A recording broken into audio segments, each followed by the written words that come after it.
tried to leave it all behind. Her secrets, her mistakes, her regrets. But some things never let you go.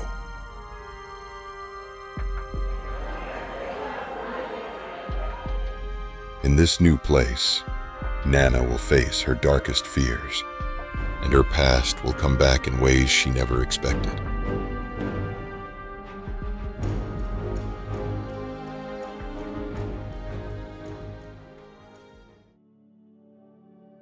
As Nana stood on the assembly grounds of Ika High School, she could feel the curious stares of both students and teachers. Whispers followed her every move, the weight of judgment palpable. She knew what they were thinking. Why would someone leave a prestigious private school like Victoria Noble Academy to attend a public high school? The rumours had already started. That's her. The new girl. I heard she got kicked out. Nana kept her head high, determined to ignore the biting comments. She found a spot at the back of the assembly, hoping to blend into the crowd. Mr. John, the principal, a towering man with a strict demeanour, stepped onto the stage. His voice boomed across the field. "We have a new student joining us today. Nana, please come forward." Nana's heart raced as she made her way to the front, hundreds of eyes boring into her, judging her every step. "This is Nana from Victoria Noble Academy," Mr. John announced. "I expect you all to make her feel welcome." But as Nana stood before them, the murmurs only grew louder. The name of her former school carried weight, and they all wondered what had driven her away from such a prestigious place. In her new classroom, Nana chose a seat at the back, hoping to remain unnoticed. As students filled the room, many openly stared at her. A girl with bright red hair plopped into the seat next to her. "Hey, I'm Amaka," she said with a friendly smile. "You're the new girl, right? From that fancy school?" Nana nodded, relieved to have found someone kind. "Yes, I'm Nana. Nice to meet you." Amaka leaned in, her voice dropping to a whisper.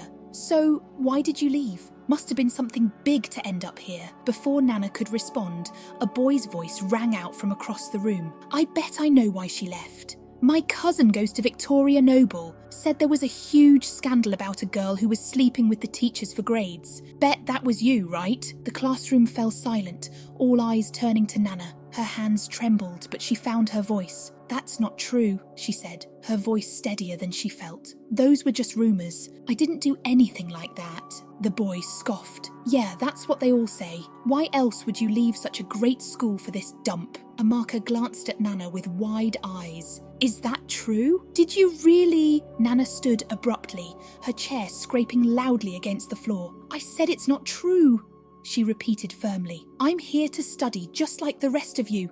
What happened at my old school is in the past." Before anyone could respond, the teacher entered the room, silencing the conversation. But Nana could still feel the eyes on her, the whispers chasing her throughout the day. She struggled to keep up with the lessons, as the teaching style and resources at Ika High were far different from what she was used to.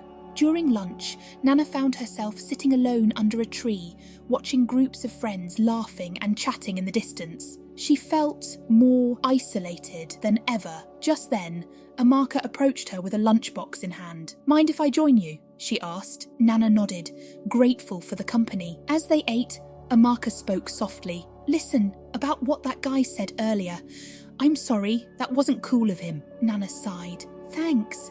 It's not true. I made some mistakes at my old school, but nothing like that. I just want a fresh start." Amaka nodded thoughtfully. "You've got one here. Ika High might not be as fancy, but once you get used to it, it's not so bad." As they talked, Nana felt a glimmer of hope. Maybe she could fit in here, after all. Weeks passed, and Nana slowly began to adjust to life at Ika High. She kept her head down, focusing on her studies, trying to ignore the lingering whispers and stares. Then one day, Mr. Sam, the English teacher, announced a writing competition. "The winner will represent our school at the state-level competition," he said. "It's a big opportunity, so I expect your best work." Nana's heart leaped. This was her chance. She threw herself into writing, pouring her heart and soul into her story. It was more than just a competition for her.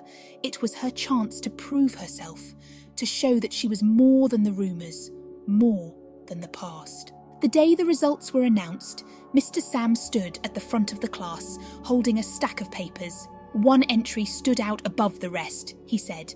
The winner is Nana. The classroom erupted in murmurs.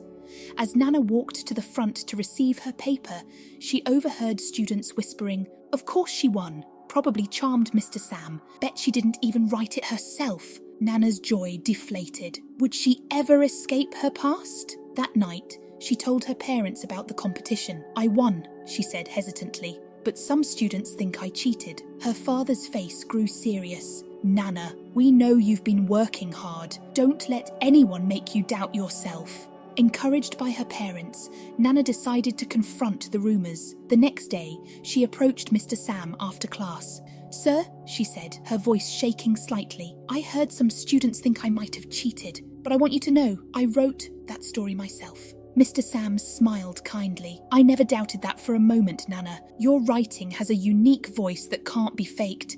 Don't let anyone tell you otherwise." Bolstered by his words, Nana threw herself into preparing for the state competition. She spent hours in the library, reading and researching. Her hard work didn't go unnoticed. One day, Chidi, one of the top students, approached her. "Nana, could you help me with the literature assignment?" he asked hesitantly. Nana smiled. "Of course." As they worked together, she realised she enjoyed helping others, and soon, more students sought her out for help. Finally, the day of the state competition arrived. Nana was nervous when she learned that Victoria Noble Academy would be one of the schools competing. As she stood before the audience, she took a deep breath and began reading her story. A story about a girl who made mistakes but learned from them. It was, in many ways, her own story. When she finished, the room was silent for a moment, then erupted in applause. The judges deliberated for what felt like hours. Finally, the head judge stepped forward. "The winner of this year's state writing competition is Nana Idris from Ika High School." The Ika High students cheered loudly. Nana couldn't believe it. She had won. As she went to collect her trophy, she spotted her old teachers and classmates from Victoria Noble in the audience. This could have been their victory if they hadn't expelled her. Backstage, while Nana was calling her parents, she heard a familiar voice. "Congratulations, Nana," Aisha said, walking toward her with tears in her eyes. "Can you ever forgive me?" Nana stared at her. "You spread lies about me, Aisha. You ruined my life." "I was jealous," Aisha admitted. "Please forgive me," Nana sighed. "If you want my forgiveness, tell everyone the truth." And with that, she walked away, leaving Aisha in her wake. Back at Victoria Noble Academy, Aisha confessed the truth. The principal was shocked. As punishment, Aisha had to repeat her year, and the teachers involved were dismissed from the school. At Ika High, things changed for Nana. The rumours faded, and instead of whispers, students now sought her out for help. She had gone from the outcast to a respected tutor, a role model. One day, Mr. John called her into his office. "Nana, I'm proud of you," he said. "You've done well in your studies and helped others along the way. You're a credit to this school." Nana smiled, tears of happiness welling in her eyes. She had finally found her place. Thank you for joining Jum's journey and experiencing the power of acceptance and resilience with us. If you found her story inspiring, please like, subscribe, and share your thoughts in the comments below. Stay tuned for more captivating tales ahead. Until next time, farewell.